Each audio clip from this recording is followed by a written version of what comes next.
नमस्कार, इस मोहन के साथ आप देख रहे हैं एसजेड नेशन न्यूज। आइए एक नजर डालते हैं आज की कुछ खास खबरों पर। आज का बजट माननीय वित्त मंत्री जी ने प्रस्तुत किया है। मैं सबसे पहले इसका स्वागत करता हूं। कोरोना कालखंड में जब दुनिया की तमाम अर्थव्यवस्थाएं पूरी तरह प्रभावित हुई हैं, उन स्थितियों में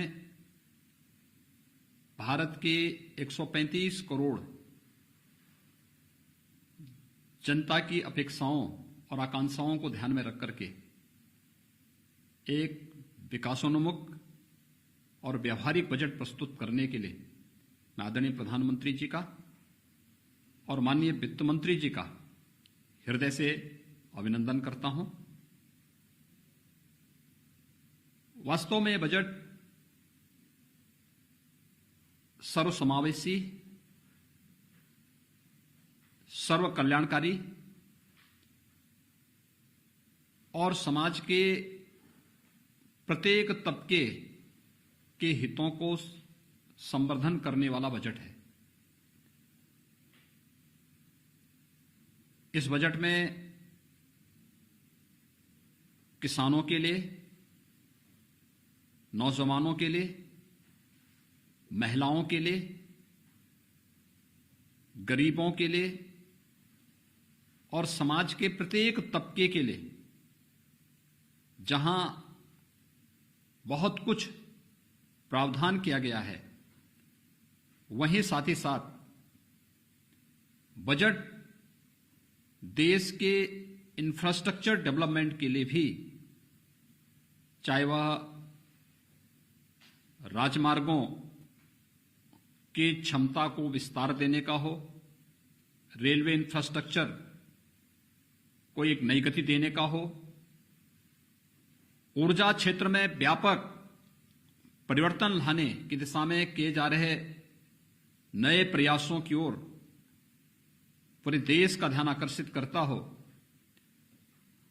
इंफ्रास्ट्रक्चर पर भी ध्यान देने का जो प्रयास हुआ है और स्वास्थ्य के क्षेत्र में तो आमूलचूल परिवर्तन करने के लिए राष्ट्रीय रोग नियंत्रण की दिशा से जिस प्रकार की कार्ययोजना बनाई गई है,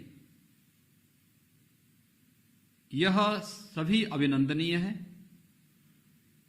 जल जीवन मिशन अब तक ग्रामीण क्षेत्र के लिए था, शहरी क्षेत्र को भी इसके साथ शामिल करना और जल जीवन मिशन को शहरी क्षेत्र के साथ जोड़ने के साथ ही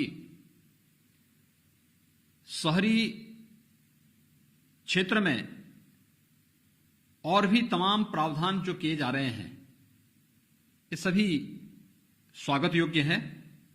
खासतौर पर जो शहरी स्वच्छ भारत मिशन है, इसका पार्ट 2 जारी होना। हम सब जानते हैं कि एग्रीकल्चर के बाद देश के अंदर सर्वाधिक रोजगार प्रदान करने वाला क्षेत्र टेक्सटाइल का है। देश के अंदर 7 मेगा टेक्सटाइल पार्क की घोषणा, ये स्वागत योग्य है।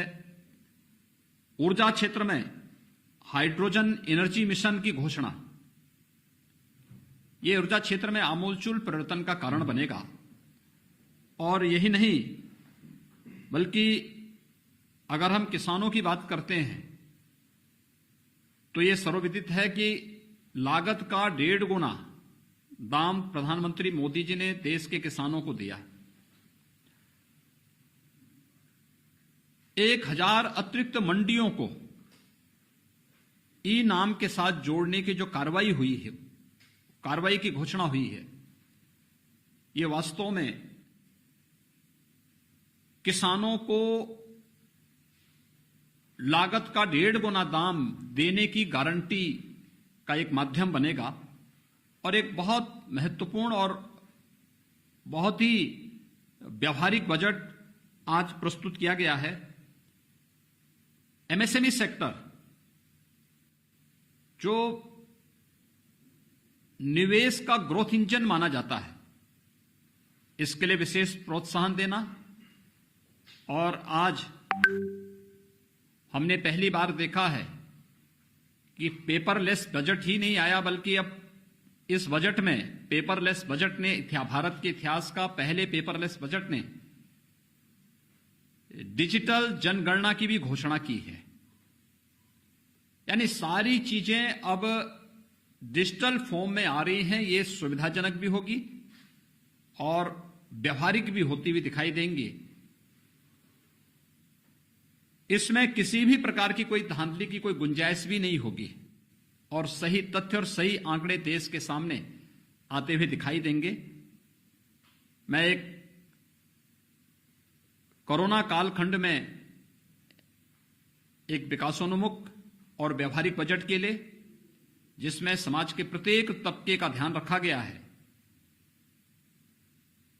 आदरणीय प्रधानमंत्री जी का हृदय से आभार व्यक्त करता हूं। माननीय वित्त मंत्री जी को इस बजट के लिए हृदय से बधाई देता हूं और विश्वास व्यक्त करता हूं कि यह बजट नए भारत की नई अर्थनीति के अनुरूप आम जन की आशा और आकांक्षाओं का प्रतिनिधित्व करता हुआ दिखाई देगा। भारत को दुनिया की एक आर्थिक ताकत के रूप में प्रस्तुत करने का एक माध्यम बनेगा।